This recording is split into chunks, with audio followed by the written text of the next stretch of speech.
Hello hi नमस्ते सबैजनालाई फेरि पनि स्वागत छ एउटा नयाँ भिडियोमा। म अशोक रञ्जित फ्रिलान्स सिनेमेटोग्राफर र आजको भिडियोमा चाहिँ म तपाईहरुलाई देखाउँछु कि एउटै क्यामेराबाट चाहिँ तपाईहरु कसरी यो शटबाट चाहिँ यो शटमा जान सक्नुहुन्छ र फेरि पनि यो शटमा जान सक्नुहुन्छ र अझै पनि तपाईले तपाईको भिडियोलाई कसरी यसरी एक्सपान्ड गर्न सक्नुहुन्छ। र यो सबै चाहिँ मैले एआई को हेल्पबाट गरेको हो र तपाईले यो जुन ब्याकग्राउन्ड देखिरहनु भएको छ मेरो पछाडी यो पनि मेरो रियल ब्याकग्राउन्ड हैन। मेरो रियल ब्याकग्राउन्ड चाहिँ यस्तो छ र यो ब्याकग्राउन्ड पनि मैले एआई को हेल्पबाट बनाएको हो। धेरै जस्तोलाई चाहिँ थाहा भइसक्यो होला र जसलाई पनि थाहा छैन एडोबले चाहिँ आफ्नो नयाँ एउटा फोटोशप बेटा ल्याएको छ जसमा चाहिँ तपाईको जेनेरेटिभ फिल छ जसले चाहिँ एआई को हेल्पबाट तपाईको फोटोहरुमा चाहिँ तपाईले प्रम्प्ट भर्न सक्नुहुन्छ र त्यो प्रम्प्ट अनुसारले चाहिँ तपाईलाई के चाहियो त्यो उले हाल्दिन्छ। एडोबको फायरफ्लाई पनि छ वेबसाइटमा तपाईले गएर त्यहाँ चाहिँ जेनेरेटिभ फिल गर्न सक्नुहुन्छ। तपाईले चाहिँ त्यहाँ टेक्स्ट टु फोटो बनाउन सक्नुहुन्छ र धेरैवटा छ तपाईको त्यो एक्सप्लोर गर्न सक्नुहुन्छ। वेबसाइटको लिंक म तल राखिदिन्छु र आज म तपाईहरुलाई देखाउँदै जाँदैछु कि कसरी चाहिँ हामी यो बोरिङ ब्याकग्राउन्डबाट यो टाइपको ब्याकग्राउन्डमा जान सक्छौं विदाउट स्पेन्डिङ एनी मनी। हामीले पैसा खर्च नगरिकन चाहिँ only with the help of Photoshop बेटा कसरी चाहिँ यो ब्याकग्राउन्ड बनाउन सक्छौं त्यो म तपाईहरुलाई देखाउने छु। And let's get started.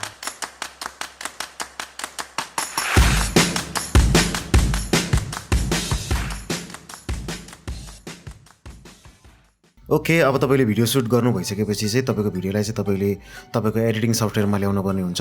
म चाहिँ प्रिमियर प्रो चलाइरहेको छु। तपाई चाहिँ कुन सफ्टवेयरमा एडिटिङ गर्नुहुन्छ त्यो सफ्टवेयरमा तपाईको भिडियोलाई लिएर आउनुस् र बेसिक कलर करेक्सनहरु गर्नुस्। लगमा खिच्नु भएको छ भने रेक 709 मा लग्नुस्। अनि त्यो गरिसकेपछि चाहिँ तपाईको एउटा स्क्रिन शट लिनुस्। त्यो भिडियोको एउटा राम्रो शट बनाउनुस् र त्यसको एउटा स्क्रिनशट लिनुस्। म चाहिँ स्क्रिनशट लिइरहेको छु मलाई यो शट राम्रो लागिरहेछ अनि म चाहिँ स्क्रिनशट चाहिँ तपाईको TIFF मा लिन्छु किनकि तपाईको क्वालिटी नघटोस् भनेर र त्यसलाई म सेभ गर्छु र त्यसलाई म लिएर आउँछु फोटोशप बेटामा।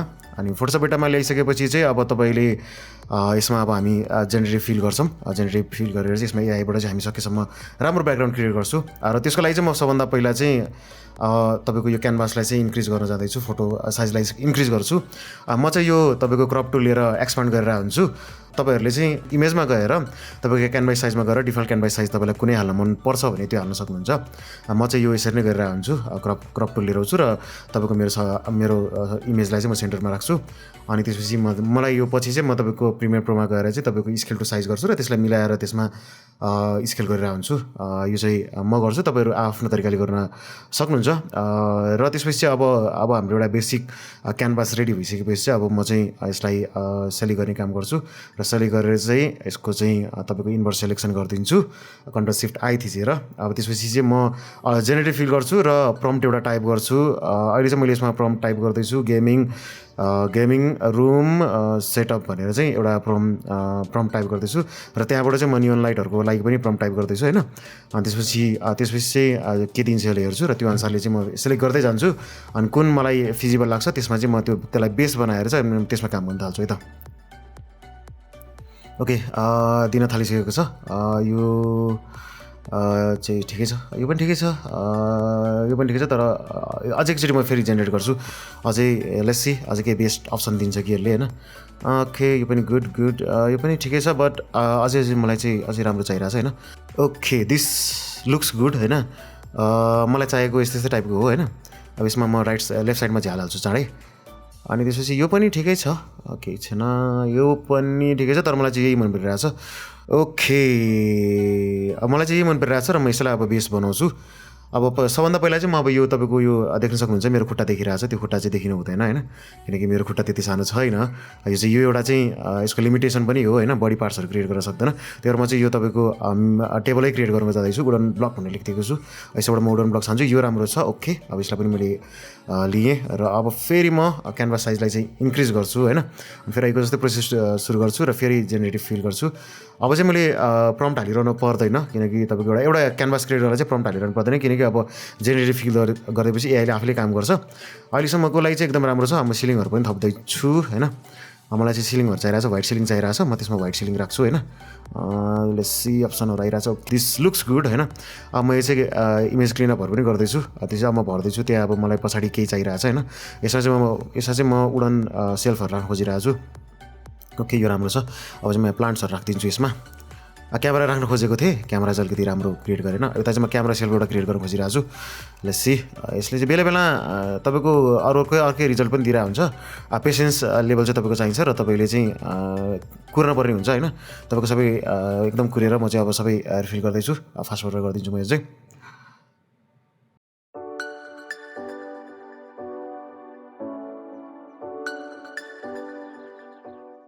ओके, अब चाहिँ मेरो लगभग रेडी भइसक्यो होइन। मेरो सेटअप चाहिँ लगभग अब मेरो सेटअप रेडी भइसक्यो र यो चाहिँ मेरो फाइनल स्टुडियो रहेको छ। यो मेरो फाइनल स्टुडियो। यो चाहिँ मैले चाहिँ अब तपाईँले हेर्न सक्नुहुन्छ, तपाईँको यता साइडमा गिटार राखेको छु, अगाडिपट्टि एउटा डगी राखेको छु, यता लेफ्ट साइडको कागजमा मैले क्याट राखिदिएको छु। र मैले पहिल्यै भनेको थिएँ म यता लेफ्ट साइडमा चाहिँ झ्याल राख्नेवालामा छु भनेर चाहिँ। यो झ्याल रियलिस्टिक देखि पनि रहेछ र तपाईँको यस्तो हेर्न सक्नुहुन्छ। हामीले कहाँबाट सुरु गरेको थियौँ र लगभग हामीलाई चाहिँ एकदम राम्रो ब्याकग्राउन्ड चाहिँ क्रिएट भइसकेको छ। अब तपाईँको ब्याकग्राउन्ड क्रिएट भइसक्यो। अब तपाईँलाई मन परिसक्यो भने चाहिँ तपाईँले यसलाई चाहिँ पिएनजीमा अथवा जेपेगमा एक्सपोर्ट गर्नुहोस् र लग्नुहोस् फेरि पनि अब तपाईँको एडिटिङ सफ्टवेयरमा। अब ब्याक टु प्रिमियर प्रो ब्याकग्राउन्डलाई चाहिँ राखिसकेको छु र यो ब्याकग्राउन्डलाई चाहिँ म स्केल टु साइज गर्छु। तपाईँले देख्नुहुन्छ त्यहाँ अलिकति तलमाथि मिलेको छैन, म त्यसलाई चाहिँ मिलाउँछु होइन। अब त्यसलाई तपाईँको स्केल एन्ड रोटेसन गरेर मिलाइरहेको हुन्छु। अब म स्केल गर्छु पहिला, अनि त्यसपछि म यो अब टक्क रेडी भइसकेपछि अब म तपाईँको र म माथिको ब्याकग्राउन्डसँग चाहिँ तपाईँको मेरो भिडियोलाई मिलाउँछु र त्यो मिलाइसकेपछि चाहिँ म अब त्यसलाई चाहिँ मार्क्स एउटा क्रिएट गर्छु। अनि मार्क्स क्रिएट गरेर फेदरहरू गरिदिन्छु। फेदर गरिदिइसकेपछि चाहिँ एन्ड द्याट्स इट, हाम्रो अब AI background studio background ready. Okay that's mean अब हामीले चाहिँ यो एआई भिडियो रेडी गरिसक्यौँ। यसरी नै तपाईँले क्रिएट गर्न सक्नुहुन्छ एआई ब्याकग्राउन्डहरू तपाईँको भिडियोको लागि। अब यो भिडियो बनिसकेपछि अब यो भिडियोलाई अब हामी एक्सपोर्ट गरेर तपाईँले युट्युबमा हाल्नु मन लाग्छ, टिकटकमा हाल्नु मन लाग्छ, कहाँ हाल्नु मन लाग्छ तपाईँले हाल्न सक्नुहुन्छ। र तपाईँको यो गरिरहँदाखेरि चाहिँ यो अहिले चाहिँ तपाईँको यो फोटोसप बेटा चाहिँ भिडियोको लागि होइन, फोटोको लागि मात्रै हो। र यसको लिमिटेसनहरू पनि छ। हामीले तपाईँको एआई भिडियो ब्याकग्राउन्ड बनाउँदाखेरि यसको लिमिटेसनहरू भन्नाले चाहिँ तपाईँले चाहिँ फर्स्ट लिमिटेसन अथवा मेन लिमिटेसन भनौँ, तपाईँले तपाईँको भिडियो जुन लिनुहुन्छ तपाईँले चाहिँ स्ट्याटिक लिनुपर्ने हुन्छ होइन, विदाउट एनी मुभमेन्ट। सेकेन्ड भनेको चाहिँ तपाईँको पनि धेरै मुभमेन्ट गर्न मिल्दैन। तपाईँले पनि धेरै मुभमेन्ट गर्नुभयो भने चाहिँ तपाईँको ब्याकग्राउन्डमा असर गर्छ। जस्तो मैले पनि यहाँ हेर्न सक्नुहुन्छ, तपाईँको एकदम थोरै मुभमेन्ट मात्रै छ। अनि कुनै मुभमेन्टमा चाहिँ मेरो हातहरू पर गएको छ, मैले त्यो सर्टहरू राखेको चाहिँ छैन होइन। म तपाईँलाई स्क्रिनमा देखाइरहेको छु। त्यो सर्टहरूमा चाहिँ तपाईँको अब आइदर तपाईँले ट्र्याक गर्नुपर्ने हुन्छ अरू तपाईँले चाहिँ एकदम ट्र्याक गर्ने झन्झट नगर्ने हुन्छ। तपाईँले तपाईँको मुभमेन्ट पनि एकदम कम गर्नुपर्छ। र अरू भनेको तपाईँले यसको अब्जेक्टहरू पनि त्यति क्लियर गर्दैन। जस्तो मेरो साइडमा क्यामेराहरू हेर्न सक्नुहुन्छ, क्यामेराहरू चाहिँ रियल जस्तो देखेको छैन, बट लुक्स फाइन होइन। त्यो चाहिँ तपाईँले प्रम्प्ट क्रिएट गर्दै जानु तपाईँलाई कुन राम्रो लाग्छ त्यो राख्न सक्नुहुन्छ। मलाई चाहिँ यही राम्रो लाग्यो, म चाहिँ यही राखेँ। अनि त्यो अलिकति टाइम चाहिँ लाग्छ, त्यो टाइम चाहिँ तपाईँले दिनै पर्ने हुन्छ होइन। टाइम लिनुहोस्, इमेजिन गर्न थाल्नुहोस् कस्तो ब्याकग्राउन्ड बनाउँछु भनेर, र बाँकी काम तपाईँ एआईलाई छोडिदिनुहोस्।